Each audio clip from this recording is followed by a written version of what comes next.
Hello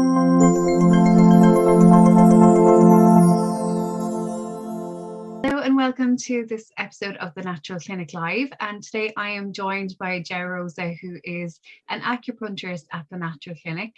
And we're going to be talking about the subject of PMS and how it is viewed in traditional Chinese medicine and in acupuncture. So before we start with questions, I just kind of want to set the scene a little bit. There is an Irish company called Active Iron who did a survey of thousands of women in the UK and Ireland earlier this year. And they found that 84% of women just accept disruptive period symptoms. So things like PMS and PMD and pain and bloating and all of those kind of premenstrual symptoms. And that more than half of them think that it's just part of being a woman. And a third think that there's absolutely nothing that they can do about it. So we want to kind of dispel some of those myths today and talk through some of the ways that holistic therapies like acupuncture and Chinese medicine can help with PMS. So Joao, maybe you can start by just telling us what is the view of PMS from a TCM, traditional Chinese medicine and acupuncture point of view. Hi Claire, thank you so much for inviting me for this. So the point of view of Chinese medicine on PMS is that there's an imbalance in between organs. That's always the start of a disease in terms of Chinese medicine. It's something, usually the start of the disease is something like energy blockage. So, and it happens every time throughout our life. The thing is, well, women will suffer from different things than men, obviously. So one of the symptoms, one of the things that might happen is PMS, and it's really related with the liver energy. So the liver is prone to act like crazy, you know. So he's supposed to be the master of emotions, but he can't deal with that. So sometimes what it does is it delegates that function to the heart, but he still has something to say about it. And he's also, in terms of Chinese medicine, considered to be a warehouse of blood. So he's storing blood. So he has a very important role in saying which amount of blood will go where or won't go, you know. So when we have too much energy on our liver or less energy, usually it contracts. And that's shown before or during the period. And that can lead to different types of symptoms, you know. So we can start with aches, pains and aches, usually before the period starts. That's really related with the liver because it's contracted, you know. And then you feel angry, you feel anxious, everything's wrong in your life. Sometimes you want to kill somebody. So those are typically symptoms of liver contraction. Okay. So what the Chinese medicine does is tries to even that energy so that the liver the liver energy will flow without any blockage, you know. And then you feel at peace and you feel rested. You can breathe easily. Okay, and sorry, and like, is it just the liver or is there other organs? There are other organs involved. Depending on the symptoms you have, you can experience different things. So if you have your spleen, for example, involved. So the spleen is responsible for thinking. It is the one craving for sugar, you know. And in terms of Chinese medicine, he's the one responsible for creating blood. Okay. So when there's also another thing that I usually ask women when we're in a consultation, we have to talk. We have to be specific about blood quality in terms of period. And sometimes this is something that makes you feel a little bit afraid of answering, you know. But we really need to talk about this. You need to know how the blood to be able to know what's happening. So if you have any clots, that will indicate something about your spleen. So the spleen is the one responsible to create blood with quality. That's what we want. So the blood should be red. So there are differences in color. If you have clots, that will indicate something not good with your spleen. Also, the craving for sugar, and thinking. So he's the one making you worry about things. Thinking is okay; it's a good thing. But worrying and overthinking, that's not good. Okay, and then we start that spiral, that cycle, and sometimes that you can have problems with getting into sleep, because when you go to your bed, you start thinking. So your mind starts running, and you start thinking about everything that happened during the day, how you should have behaved, how you will behave next time, and then the liver comes, and then you start thinking about tomorrow and what you have to do tomorrow. And so yeah, it never ends. So you don't go to sleep. And also, we can talk a little bit about the kidneys. So the kidneys, so these are we consider these the three yin organs that start from your foot. So they are the ones, the basis of your hormonal system and your period. So when there's something wrong with your kidneys, you have fear. So fear is involved. Okay. You tend to have pain in your lower back, for example, because that's where that's an area that's the responsibility of the kidneys. Also, you have this lack of will. You don't want to do anything. You just, because you're too tired. So tiredness comes in at the same time, and you just want to stay in your couch, and watch a movie and have the blanket. So that's those are the three main organs and the three main emotions or things you can start to feel, depending on, well, they're never alone. So you always have something of another organ, but one of them is more present, And it's just amazing that, traditional Chinese medicine and the knowledge that the liver and the kidneys and spleen play such an important part has been around for such a long time, whereas Western medicine has relatively recently discovered that the liver is responsible for breaking down and detoxing hormones, and that if your liver detox is slow or sluggish genetically or because of other things, then our estrogen and other hormones will just keep on circulating and your PMS symptoms will be stronger. And the same with the kidneys, that it's responsible for turning off our stress hormones like cortisol. And so we're just kind of catching up to what traditional Chinese medicine knew for hundreds and hundreds of years before we did. And then the other thing that you mentioned, I suppose, was qi as well. You mentioned that there is a change in the qi. Mm-hmm. So qi is difficult to explain. So the easiest way to translate it will be energy. But well, there are so many ways of translating it. It can be the breath of life. So it's basically what keeps things moving. So it's like fuel, but it's something that it's always running in between organs. Okay, each organ has its own qi, but also it can imbalance or provoke a change in another organ's qi. So yeah, qi is a very complicated thing to talk about. So there are. That's a really good explanation. Well, one of the most important types of qi for me, it's stored in your kidneys. So that's the one.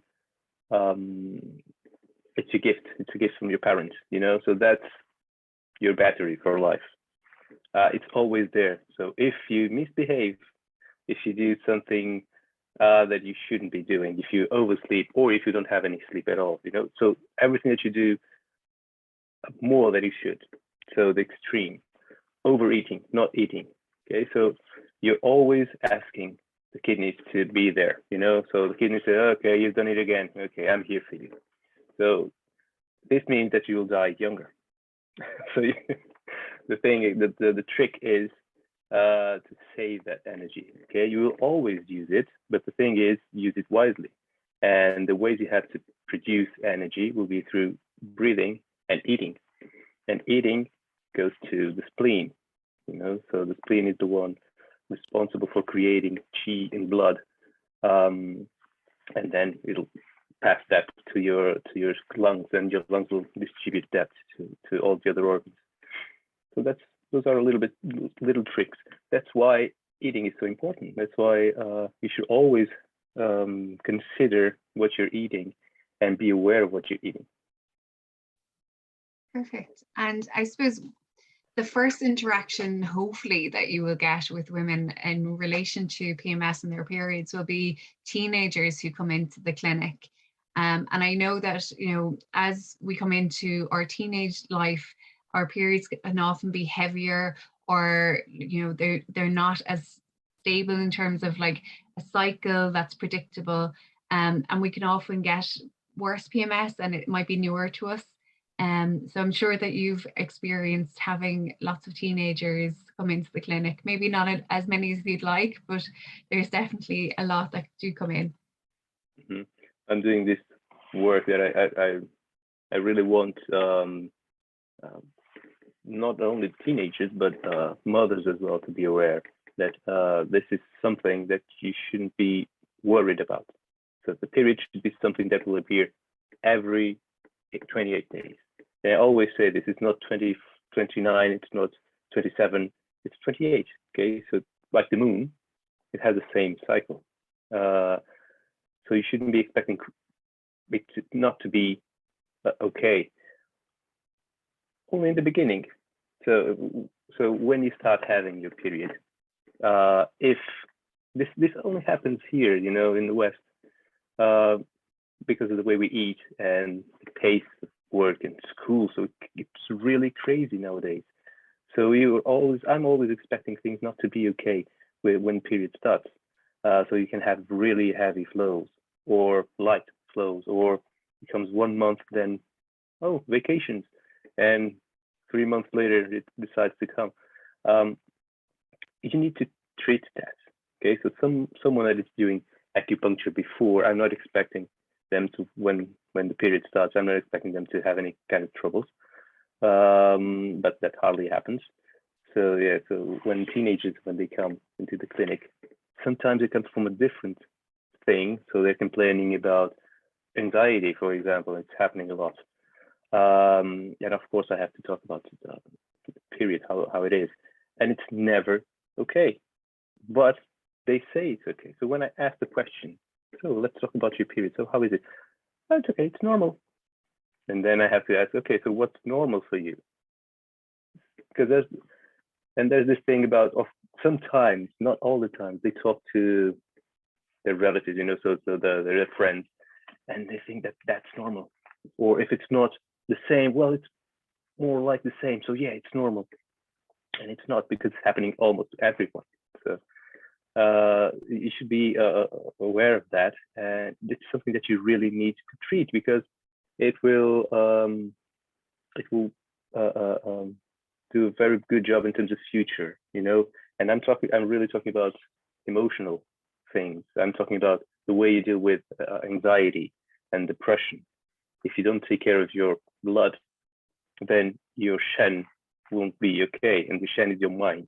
Okay, it's emotions and the rational and emotional parts of you all together. So if you don't take care of your blood, then you'll suffer from heavier things in the future. Okay. And it is trying to get that message out there that your period shouldn't be something that disrupts every month of your life for, decades. It should be something that maybe you might feel a little bit of discomfort on day 1 or day 2, but there shouldn't be like 12 days before of feeling sick and bloated and tired and maybe anxious or irritable or angry or fatigued.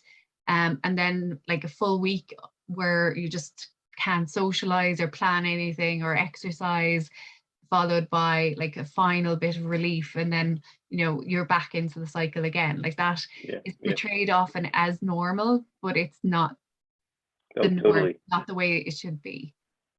Totally. Yeah, that's a good point you have there. Yeah, because there are women, and quite a few of them, that are only okay like a week, and that's for them. They have that as normal. And that's not normal. It's okay to know that your period is coming, but it doesn't have to be painful. So to think that, okay, I know it is coming, that's what you should know and what you should feel. And you know it's coming because that's the 28th day, you know? That's how you should know. That's how far you should feel your period coming. Okay. You're not supposed to feel any kind of pain or discomfort or bloating or whatever when the period comes. I remember I had a patient in Portugal. She suffered from a hard one. It wasn't even related with period for her. I don't know how to say this in English. Vitiligo. So, well, I don't know. Well, maybe I'll search it then while we're talking and try to find it. And one of the things I asked her obviously was, how's your period? And she said, normal. So I had to start all over again. Okay, so what's normal for you? So she had a lot of pain in day one, and then she had a relief, when it actually started. That's very common. That's totally liver, so it's contracting. And then when it releases, you can actually breathe, So I told her, okay, so one of the things it's going to be hard for us to know how things are, only if you're continually testing yourself, blood tests to know how's your disease. But one of the things, a good barometer here would be how your period is. So I want it to be 28 days. It was always like 26, 27 days. I want it to be 28 days, and I want you to be okay with it. So I don't want you to feel any pain. And she started laughing. 2 months after, well, in Portugal, she was having a boat trip in the Algarve, and she said, well, she called me. I thought that she wanted to kick me or something. She was angry at the beginning, but she was just making a joke. She said, the thing is, I found a tampon in my purse because all of a sudden it was there, and I just couldn't believe it. And I looked at the phone at 28 days. So it happened. And I'm sorry. She said, I'm sorry, because I really didn't believe in what you said. And I didn't believe that it was even possible to have this because of the normal, it was always like that. So that's normal. And it's a really good thing to take it as like a vital sign, like a sign of how healthy you are in general, and a reflection of that as well. Things like bloating and things can easily just pass by without you really taking it too seriously. So we talked about teenagers, but I know after giving birth, postpartum, or when you kind of start being beyond the age of 35 and your hormones start naturally to drop, then there's quite a lot of change that happens then as well. So mid-30s into your 40s, there's quite a lot of change, and quite often women will experience PMS or even PMDD from that point onwards, where they never had experienced it. So they'll go through a phase where maybe it was disrupted in teenage years, and then throughout their 20s and into their early 30s, everything's been kind of smooth sailing or normal. And then they are postpartum or heading into their late 30s, and all of a sudden they find that it's changed again. So what's your advice for women in those age groups? They find it a new normal. So chronologically, I'm expecting things to be, or more symptoms of the liver in the early age. Postpartum, I'm more worried about other two things that are coming. I'm talking about the spleen and the kidneys. And after you're 35 or 40, 45, then I'm expecting your kidneys more. Okay, so that's when it's coming to an end. So that's the end of a cycle. That's related with that kind of chi you have in your kidneys, that it's dropping. So your body starts thinking, okay, we're entering this power save mode, so we have to disconnect something, So after birth, after your pregnancy, you lose a lot of blood. So of course you'll be depleted, and that's again, that's why it's so important the way you eat after you give birth, because you need your spleen. You need your spleen to be able to produce blood again and start producing blood at the same time as you're losing it. Of course, your kidneys will be complaining as well because you lost a lot of chi in producing a new life. So both of them are concerning. So that's the reason why you have this starting period where you're losing a lot of blood and then no period at all. So your body's catching up, it's okay, let me try to recover from this. So when it's back again, when it's balanced again, then your period will restart. So the amount of time it takes since your postpartum till you have your first period again, that will indicate how good your energy is, okay, and how good your blood production is.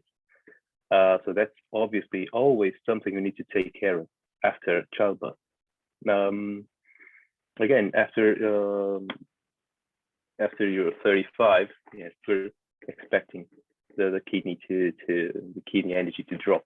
So things can start to be a little bit crazy. So you can have lighter periods, but sometimes this can hold for a long period of time, and that indicates that it's not okay. So we also need to take care of it. So you should have your period basically the same that you had in the beginning of your fertile life until it ends. Okay, you can experience some difference in the end, but it will be like 1 year or something. So I'm not expecting this to start happening 10 years before. Of course, you need to balance things, and there's something wrong that we need to take care of. Okay, it's not always or only related with iron. Of course, I read that study that you're talking about. So it's not always related with iron. Of course, there's iron is involved, of course, but I don't believe it'll be the saver. It'll help in the beginning, yeah, but you really need to change something in the way you're treating yourself. So that's the way the Chinese medicine looks at each individual and tries to help them. Let's see what's happening in your case, and we'll choose the right points for you and the right stimulation points for you. And Moxibustion also, I use it a lot in the clinic. So we heat up specific points, acupuncture points, in a very gentle way, so we won't burn anybody. And that's actually giving you a little bit more of energy, and it will help a lot. And really helps with like the flow of energy through those different points, those meridians. Sorry? It helps with the flow of the energy between the meridians, is it through the different points? Yeah, that's it, yeah. Perfect.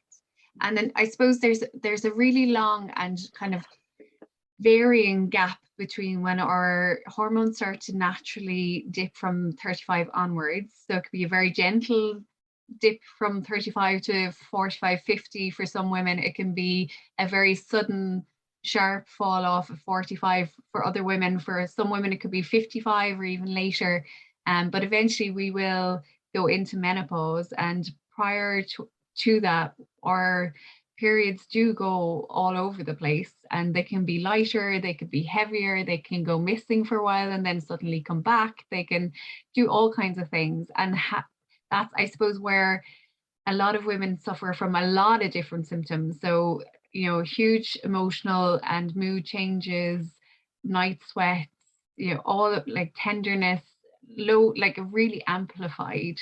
And I suppose that the conversation around that has been quiet for a really long time, and people are really only starting to shout about this, and people are discovering kind of normal menopause again. So would you say it's the same as when we were talking about with teenagers, like that this isn't actually like normal menopause, you shouldn't be feeling those symptoms, or what's the kind of viewpoint in acupuncture? Well, the problem when you're getting to your menopause is you're paying uh, your debt. Okay, so you're paying for what you've done all those years behind you. So the way you lived your life will have will be showing, on those years. So if you're partying every night, don't be expecting not to pay that price. And the way you eat, of course, if you're active, if you do exercise, or if you did. So all those aspects will have an impact on how you'll be feeling your menopause. So I was saying it's really linked with your kidneys. So the way you overuse your kidneys' energy will be shown there. Okay, so the kidneys also there's dryness at the same time, so because water is the element of the kidney, so water is dropping, and that's sometimes it's not easy to treat because to create matter takes time, but it's definitely something that it's treatable. It's not desirable, but we can understand why you're suffering from it, and we can help on that. Okay, so the thing is, your period will end, but you I'm not expecting you to be suffering from that. So like your night sweats, I'm not expecting you to be suffering from that until it ends or even afterwards. Okay, so we need to ease that. But there will be a lot of commitment, especially in the way people eat and the way you're living your life. Okay? You need to calm down. That's not easy. That's not as easy to treat as teenagers. I suppose there's a lot more responsibility. There's, as you said, there's stress, there's lack of sleep, there's, long-term issues that could be going on for somebody when you get to that age. So you could have, as you said, like a history of not eating very well or not taking care of yourself and sacrificing yourself for children and family and relationships. So there's numbers of reasons why you mightn't be able to be in that position. But when you get there, it's good to know that there's still quite a lot that you can do with acupuncture and with TCM to help relieve those symptoms. Mm-hmm. I have the biggest respect for women because you're the only one that had this ability of creating life or bringing life to us. So, and of course, I was raised by my mother and my two elder sisters. So, of course, my father was there, but he was always working. So I have this big influence of women in my life, and I'm always trying to get a way of helping you, and society is not actually it's not a friend of yours, so the demanding on women and everything that you are supposed to achieve, and in another way, the ways that you live your life, and the way you want to show that you're capable of doing everything, and you are, that's not good for your health, And well, by the age of 50, you should be able to start easing the pace, but you're not even close to that, and you're not taking your foot out of the accelerator ever since you were a teenager. So yeah, you're suffering a lot more now than you were a few years ago. But at the same time, it's really good because you brought a lot of good things into this world. But yeah, you need to take it easy, and be more aware of yourself and pay more attention to your health and to yourself. Okay.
just back to the PMS side of things as well, is there anything that you really wish that women knew that they don't tend to know when they come into your office, and complaining about maybe other things or complaining about PMS that you'd like to be able to share with them? Okay, first of all, and this will take time to change in society, is that everything that you're feeling, that it's not free of pain, is not normal. Okay, so if there's something involved, if you're not feeling okay with yourself, if you're feeling anxious, if you're feeling more tired, afraid of something, that is not normal. You're not supposed to be feeling like that. You're not supposed to be feeling pain before your period or after your period. Headaches. A lot of women suffer from headaches before their periods, or so it has to do with the cycle at the same time. So tenderness in the breasts. If you're not feeling okay, then it's not normal. So don't stay with that. It's not because you're feeling it for a long time that it's normal. Okay, so break that cycle. Thank you. And do you have any kind of tips or points in the body that we can use to help ourselves at home? Well, I do. There are a lot of things we can do in Chinese massage. It's called Tuina. Some of them are not easy to do because of the point location, and most of them, they require time, and that is sometimes a problem. So you're not stimulating a point like with the needle and nobody's touching it. No, you have to stimulate the point for 3 minutes or 5 minutes, and that can take time. Okay? So there's a very interesting point in terms of calming down your anxiety. So it's more related with your liver. It has to do with both anxiety, and even if your digestion is not okay, your upper digestion. So you have this point around here, so you can measure it 3 fingers below the wrists of your wrist, and so it's over here between 2 tendons that we have here. So this is a very good point to calm down. Okay, to calm down your spirits, and when you're all over the place, it's a very good point to calm you down. So you just press it and go like this for 3 to 5 minutes. Okay, this is just a hint. I'll be posting some other hints on my Instagram of things that we can do to help depending on symptoms, so more specific, and people can follow and see them. Brilliant. So what is your Instagram handle then, so that people can go and find those? It's a very good question. I think it's let me have a look. Oh, it's Joao Rosa .acupuncture. So it's JOAO ROSA .acupuncture. So where can people get in touch with you and find out more or make appointments with you if they're suffering from any of these PMS symptoms we've been talking about? So I'm working at the Natural Clinic. You can go to the naturalclinic.ie, and there'll be all the therapists there, and you'll have me there for acupuncture and TCM. So you'll have all the information there, and you can book online there as well. You can also see my number there if you want to ask something before you book an appointment. So feel free to go there. Also my email. So feel free to search for more information or to ask me for more information if you want. Brilliant. Thanks very much, Joe. It's been lovely talking to you today. Thank you so much. Bye.